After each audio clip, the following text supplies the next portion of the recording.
व्रत का जो नियम है वो एक ही नियम है जो शिव महापुराण के अंतर्गत है। सुबह पूजा की थाली लगाई है।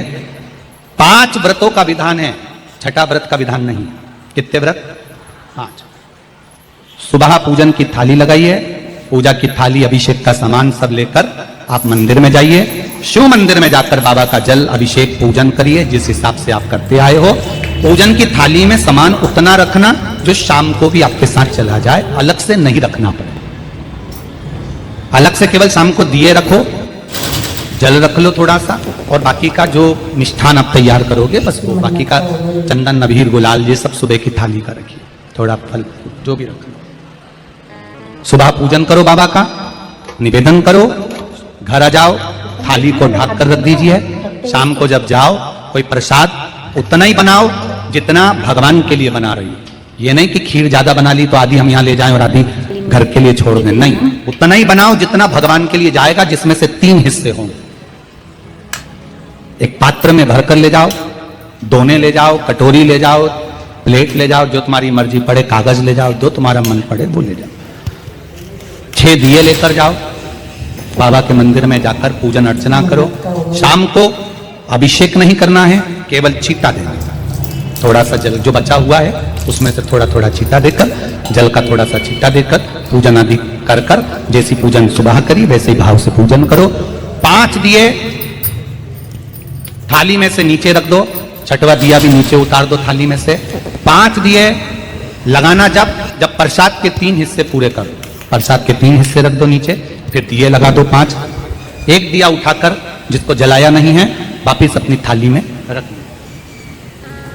5 दिए प्रज्वलित कर कर बाबा को निवेदन कर दो, बाबा आज मेरा पहला पशुपति व्रत है, इसको स्वीकार करना। दिल से बाबा इस कार्य के लिए मैंने करा है, इसको स्वीकार कर लेना। बहुत सुना बाबा पशुपति व्रत में कर रही हूं, मैं भी पूर्व में ना जाने कितनी योनियां ली होंगी, कौन सा मैंने बेकार कर्म करा होगा जो आज मुझे दुख भोगना पड़ रहा है। इस दुख को आप मिटा सकते हो क्योंकि आपका नाम पशुपति नाथ है। आप इसको मिटाइए, विनय करो, बाबा से विनती करो। एक दिया, एक प्रसाद का हिस्सा थाली में लेकर आ जाओ, बाबा को निवेदन कर कर बाकी का वहां छोड़कर एक दिया, एक प्रसाद का हिस्सा लेकर आ जाइए। एक दिया, एक प्रसाद का हिस्सा लाए, घर के अंदर प्रवेश करते समय सीधे हाथ की ओर बैठकर अपने घर की ओर मुख कर कर सीधे हाथ की ओर उस दिए को घर के बाहर प्रज्वलित कर दो। भगवान से विनती करो, भोलेनाथ आप मेरे घर में प्रवेश कर कर मेरा कार्य सिद्ध करें। बाबा को निवेदन कर कर अंदर जाइए। भोजन करने से पहले जो मीठा है एक हिस्सा प्रसाद का है उसको खा लीजिए। उस हिस्से में से किसी को नहीं देना, चाहे घर में बच्चे हों चाहे बड़े हों, उस प्रसाद का हिस्सा केवल तुमको खाना। पहले प्रसाद खाइए, उसके बाद में फिर भोजन करिए। एक समय फलाहार कर सकते हो, दूसरे समय भोजन कर सकते हो। इसमें जरूरी नहीं कि आपको मीठा ही खाना है। शाम का जो प्रसाद बनेगा वो मीठे का ही भोग लगेगा। सुबेरे आप आराम से नमकीन का भी फलाहार कर सकते हो, मीठे का भी फलाहार कर सकते हो। फलाहार के लिए कोई मना नहीं है, फलाहार आप कैसा भी कर सकते हो। पर भोजन जब करोगे, अन्न जब खाओगे, जब पहले भगवान का प्रसाद खा लो। 4 पशुपति व्रत पूर्ण हो, बीच में अगर कहीं रजस्वला धर्म आ गया, आपको पूजन नहीं करना है, घर में कोई सूतक सावड़ आ गया या कोई व्रत फंस गया, एकादशी आ गई या कोई व्रत आ गया, तीज आ गई, चतुर्थी आ गई, जिसका व्रत करते हुए आए हो, तो पशुपति व्रत उस दिन मत करो, फिर अगले सोमवार कर लेना। 3 हो गए, एक रह गया बीच का, उसको अगले में करो, वो चौथे में गिनती में आ जाएगा। 5वां छूट गया, कोई बात नहीं, 1 महीने बाद तो होगा, 8 दिन बाद तो होगा, 15 दिन बाद तो होगा, फिर उसको गिन लो, 5वां हो जाएगा। महाराज ऐसे 5वां व्रत जब आए, 5वें व्रत के दिन शाम को जब पूजन करने जाओ, एक श्रीफल, कुछ रुपए, 11 रुपए आदि जो भी है, नारियल पर रखकर बाबा को विनय कर कर, बाबा आज मेरा पशुपति व्रत पूर्ण हो रहा है, आपकी कृपा हो, मेरी झोली भरना बाबा, विनती करो। और वो श्रीफल रुपया रखकर 5 दिए लगाकर, एक दिया वापिस लेकर, एक हिस्सा प्रसाद का लाकर देहली पर अपने वही दिया लगाकर अंदर प्रवेश कर कर भोजन ग्रहण करो। बाबा को निवेदन कर लो। पशुपति व्रत का कोई उद्यापन नहीं है, पशुपति व्रत का एक ही उद्यापन है, जो श्रीफल और 11 रुपए आपने मंदिर में रखे हैं, वो उद्यापन के भाव से रखे हैं, भगवान को नमन कर कर रखे हैं। ये पशुपति व्रत। अब दुनिया के लोग इसको पशुपति व्रत को कहीं इतनी बत्ती लगा दो, तो इतनी बत्ती का दिया लगाओ, तो ऐसा करो, तो गलत। उसका नियम जो है वो एक ही, उस नियम के अलावा कोई नहीं। आप प्रेम से करो, स्नेह से करो, उसको दिल से रिझाओ, मन से रिझाओ। शंभो शरणे मांगो घड़ी रे घड़ी दुख काटो दया करी निदर्शन। आप दिल से उसका स्मरण, ये पशुपति व्रत है। एक व्रत करने के बाद अगला जब व्रत करो तो थोड़ा रुक कर करना, एक साथ लगे लगाए व्रत ना करिएगा, थोड़ा रुक कर करिए, इंतजार करो 3 महीने का कि बाबा मेरी ऊपर कृपा जरूर करेगा। दिल से करा है तो वो दिल से देगा, झोली भर कर देगा, ये निश्चित है, उसका व्रत फल देता है। करना जरूरी नहीं है कि व्रत माताएं करेंगी, पुरुष कर सकता है, बच्चे कर सकते हैं, बूढ़े कर सकते हैं, बड़े कर सकते हैं, बेटा बेटी कर सकते हैं, नवयुवक बच्चे कर सकते हैं, पर दिल से करो उस पशुपति व्रत।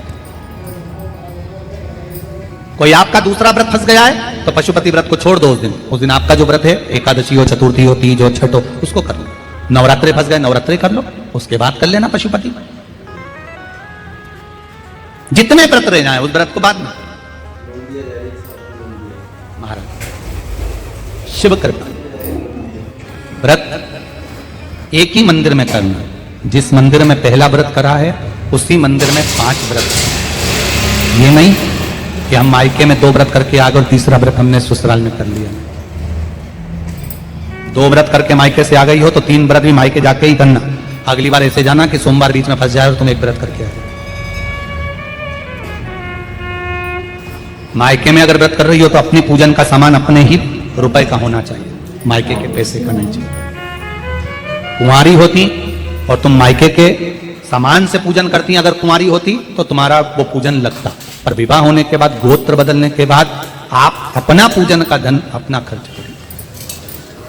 हम तो यहां तक कहते हैं मंदिर में भी अगर लोटा भरा हुआ रखा है, मंदिर में बाल्टी भरी रखी है, आप पहले अपना कुछ रुपया दान पेटी में डालकर फिर आप उस लोटे का प्रयोग। पीपल के पेड़ के नीचे पूजन करने गए, आंवले के पेड़ के नीचे पूजन करने गए, बड़ के पेड़ के नीचे पूजन करने गए, किसी की लगी लगाई थाली मिल गई, सामान मिल गया, उसके सामान में से आप मत चढ़ाइए। आपके पास जो सामग्री है आप उससे पूजन करें। अपने पड़ोसी से 1 रुपया भी मांगकर भगवान को मत दीजिए। जिस भगवान को देते हो उस भगवान को बुरा लगता है कि मेरे सामने खड़ी होकर हाथ पड़ोसी के आगे फैला रही है, तुम मुझसे मांग, मैं तुझे झोली भर कर दूं।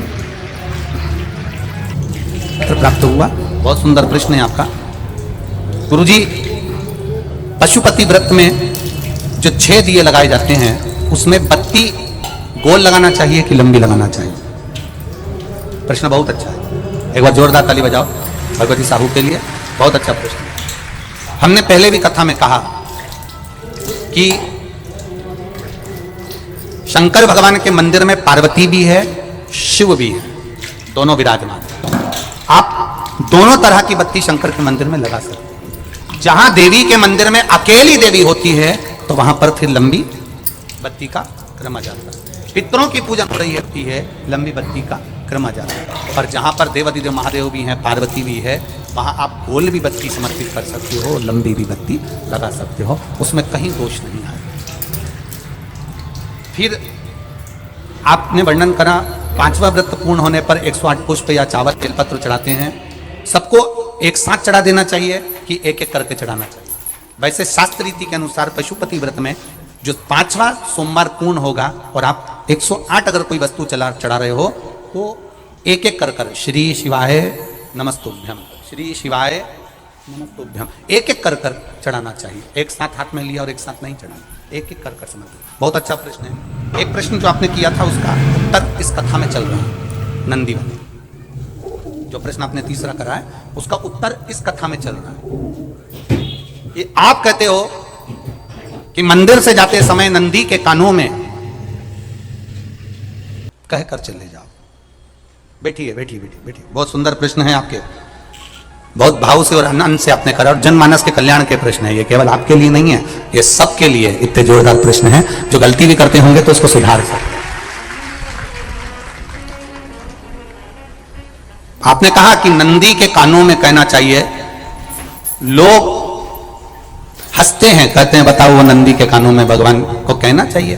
वैसे तो हम आपको एक बात बता दें कि दुनिया के लोग किसी दूसरे धर्म की कभी हंसी नहीं उड़ाते। दुनिया के लोगों को दूसरे का धर्म अच्छा लगता है।